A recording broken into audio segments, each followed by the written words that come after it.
ekyo kiyinza okuba kizibu, kiyinza okuba nga kizibu singa Israel atuula waawo okumujjawo kinaaba kizibu ddala. Kakati jjukira nti amaloboozi gagenza okujja gano ng'emabega wali ekibaddewo babadde baagala eggwanga lya Palestine litongozebwe.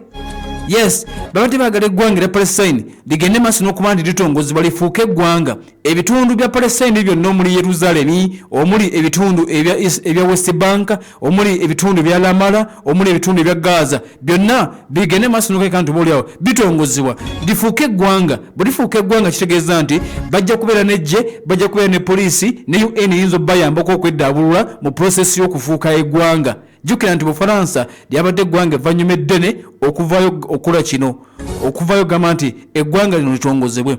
Kati Omuyisirayiri yalengedde nga singa Palestine etongozebwa ng'eggwanga nga tikimukolera. Kati naye kyakoze abeesoose, kati ekitundu kankitwalire ddala munaagenda okujja mugambe nti lino ggwanga ng'olwedde nze nfugawo. Nga bw'olaba ebigenda maaso eggula ne Heights mu Syria, awo Israel yavunaanyizibwawo era nabagamba nti bw'olumbawo oba olumbye mu Isirayiri gw'oba okubye oba tokubye Syria.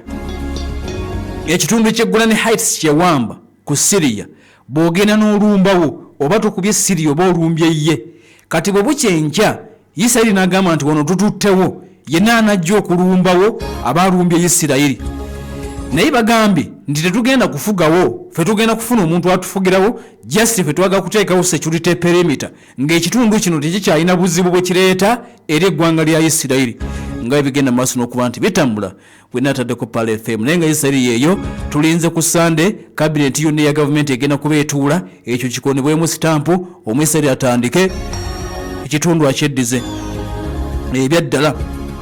Kale no mwebali nnyo okulabika nti mutuuliriza n'okutugoberera. Tugenda kuloosingako katono tugendeko munda mu ggwanga ettibwa erya Islamic Republic of Iran. Islamic Republic of Iran abasajja abo bavuddeyo ne baddamu ne balabula, basinziddemu Army Chief of Staff ye Major General Abdurrahim Mosavi bw'atazzeemu n'alabula eggwanga erya Isirayiri, n'alabula eggwanga ettibwa erya America ku nnomba zonna ze bayinza ogenda maaso n'okuba nti bole bateekateeka okuddamu okukola ku ggwanga ettibwa erya Iran. Abadde agenda maaso n'okwogerako eri omukolo ogutegekeddwa, babadde bajjukira ennaku 40.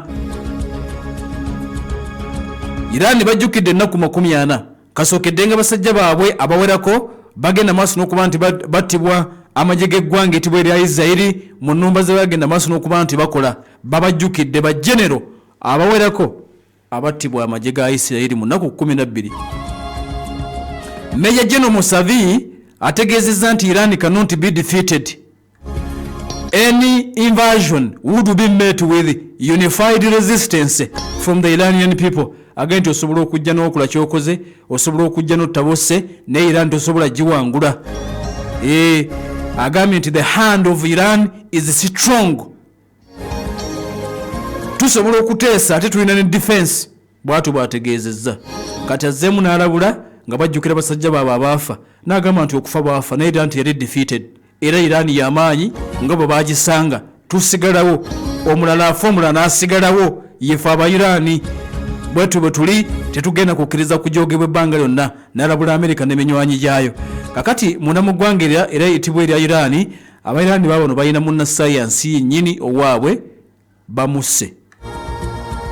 Abayiraani balina munnasayansi waabwe kagezi munnyo, omu ku abo nti ababadde bagenda mu maaso n'okuba nti babayambako, ababadde babayambako mu nteekateeka ez'okukola nuclear. Munnasayansi bamusse, bamutadde kalabba. Munnasayansi Israel bwe yagenda mu lutalo gy'ojuuzi yali atta bannasayansi ne bajjeno. Kati Iran erina gwe yakutte yo yennyini emwettidde. Lwaki bamusse? Bagambye nti bakizudde yadde nga abadde munnasayansi waabwe kafulu mu sayansi omugezi. Iran bagambye nti bakizudde nga yakukuta ne Israel mu lutalo oluwedde, nti waliwo okukuta ne Israel mu lutalo oluwedde okkakkana nga bamutadde ku kalabba. Iran enoonya basipaayi bonna abagezaako okuyamba ku Isirayiri mu lutalo lubabaddemu, gwegezaako okulabika nti efuna gwe basobola okuba nti bafuna oyo gwe bateeka ku kalabba okusinziira ku mawulire getugenda maaso n'okuba nti tufuna akadde kano kennyini ataddeko Pal FM. Bagambye nti abadde mbega era nga tebalina kyamukolera okakana nga bamutuze. Nabagamba nti kasookeddenga otalo luggwa Abayiraani batandika kaweefube okunoonya ani abadde awaga, ani abadde ayisa information egende eri abasajja Abayisirayiri. Kaakati babadde bafuna ab'enjawulo. Kati muleka tutegeezezza nti sipaayi omulala abasajja bamaze okulabika nti bamuse Abayiraani okusinziira ku judiciary, kitongole ekiramuzi munda mu ggwanga eryo. Bagambye nti atiddwa, tebalina budde bwemuula nabambega kasaba kuzuula nti oli mbega munda mu ggwanga erya Iraani ekiddako kabeera kalabba. Tebalina budde. Kakati ono bamaze okuba nti bamuse. Kyokka bagambye nti bagenza okumutta nga ate alina n'oluganda ku yaliko minisita omu mu gavumenti y'eggwanga erya Iraani.